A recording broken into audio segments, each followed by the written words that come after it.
Good morning, everyone. Oh, I think good afternoon. Good afternoon, everyone. So today we are going to start a new uh, chapter, uh, the third chapter, which is titled Trends in Tourism. So today I'm going to explain the some of the questions that we are going to do. We have the first question, the second question, and third questions. I think we'll do four questions for today's class. I'm not going to answer them, but I'll explain them, and you're supposed to do them and submit them uh, to e-learning. So, okay, so trends in tourism. Now, let me read the go to page number 18,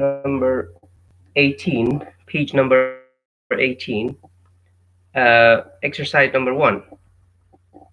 Work with a partner and look at these pictures and say what kinds of traveler they show. Make a list of as many types of travelers or traveler as you can. Compare your list with those of the other people in the class. Now here, this question, because you cannot work in partners or as partners, what I want you to do is this. Just describe the pictures. What do you see in the pictures? In just one or two or three words only, okay? Like picture number one, what do you see? Picture number two, picture number three, and picture number four. And do it individually. The second question, what do you think is the difference between a traveler, a visitor, and a tourist? Write a brief definition of each word and discuss them with your partner. Now, you cannot discuss them with your partner, but you have to find the meanings of these words. So please go to the dictionary and try to find the meaning of a traveler, a visitor, and a tourist. So I would recommend that you go to either Oxford, Cambridge, or Merriam dictionaries. These are the ones that can give you the differences among these words. So you have to find the meaning of traveler, a visitor, and a tourist. Just the definition. The third question here. The third question is a listening question. Now, in this question, what you're supposed to do is this. You have to listen to a part of an interview with Dr. Alberto Garcia, who works for the World Tourism Organization.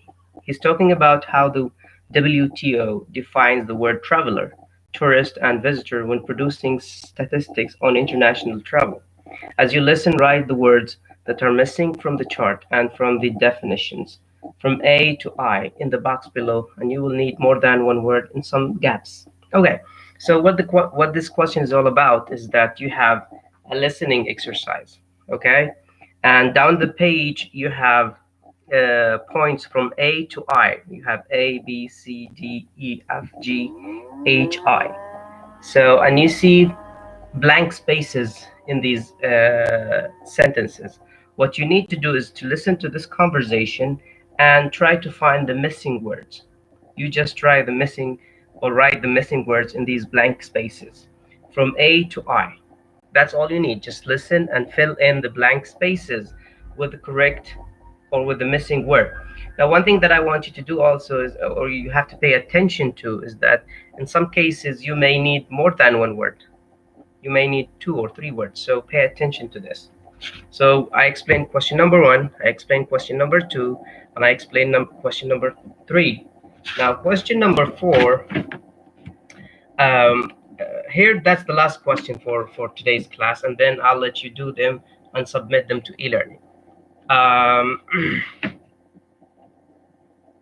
okay, so question number four. Some words are very similar in meaning, and it's important to know exactly when and where and how you can use them. There are many ways of describing how we go from one place to another.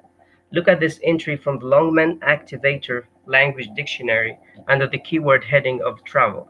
Use the definitions to complete these sentences. So what we have in exercise number four is that we have sentences from A to H, and we have blank spaces. And now on the right side of the page, we have definitions. We have the word journey, we have the trip, we have flight, we have voyage, we have crossing, we have drive, we have ride, and we have tour. Now every word has a specific meaning. Look at the word, for example, journey.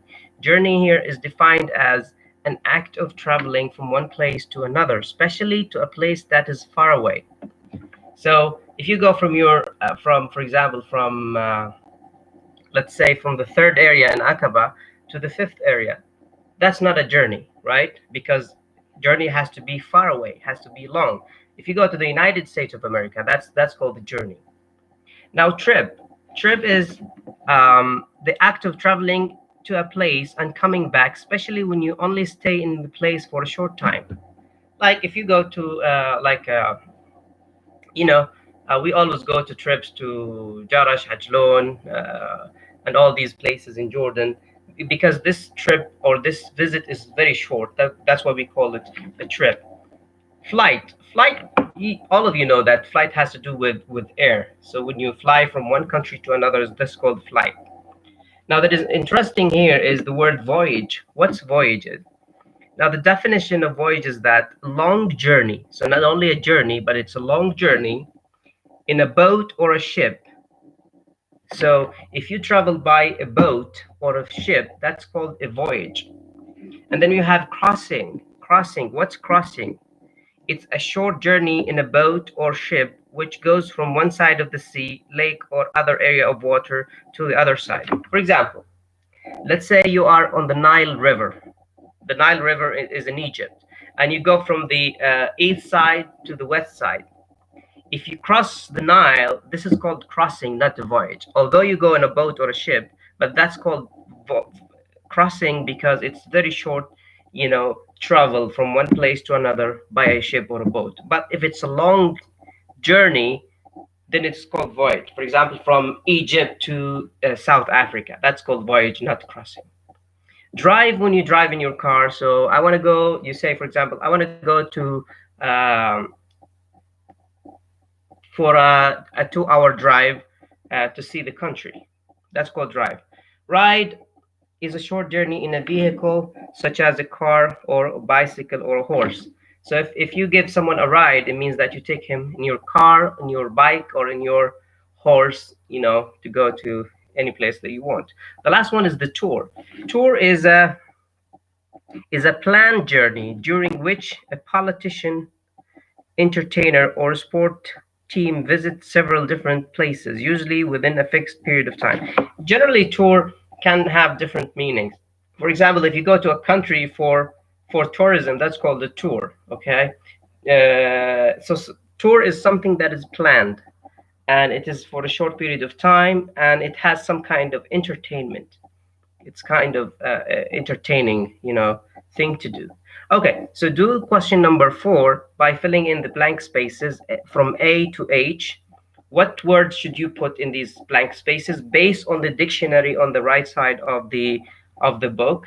I think that's enough for today. I hope this explains the questions that you have in the book. Please answer these questions and paste them on the assignment page. I don't want you to upload the questions as a Microsoft Word, because I get lost when I download your Microsoft Word. So the only way to do it is to just copy and paste these stuff on the e-learning page.